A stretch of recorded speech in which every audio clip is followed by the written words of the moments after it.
আজ গুরু পূর্ণিমা। হিন্দু, বৌদ্ধ এবং জৈন ধর্মে আজকের আষাঢ় পূর্ণিমার এই দিনে তাৎপর্য অনেক।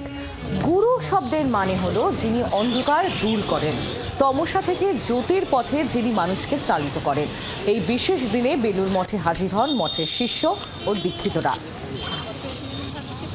আজকের দিনে দাঁড়িয়েও আপনি কেন এখানে, কিসের তাড়নায় আসা? শান্তি পাওয়ার জন্য, গুরু সান্নিধ্য পাওয়ার জন্য। এবং উনি বেঁচে আছেন, এই যথেষ্ট। ওনার চেয়েও উনি যে মন্ত্রটা দিয়েছে ওটা সবচেয়ে বড় ইম্পর্টেন্ট। এতদিন মা বাবাকেই গুরু মেনেছি, কিন্তু মা বাবা আমার দুজনেই চলে গেছেন। এই লাস্ট 25শে জানুয়ারিতে বাবা চলে গেলেন।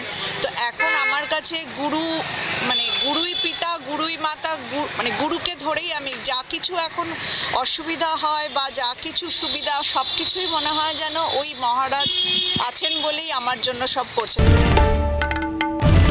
বাংলার আওয়াজ, বাঙালির আবেগ, জি 24 ঘন্টা।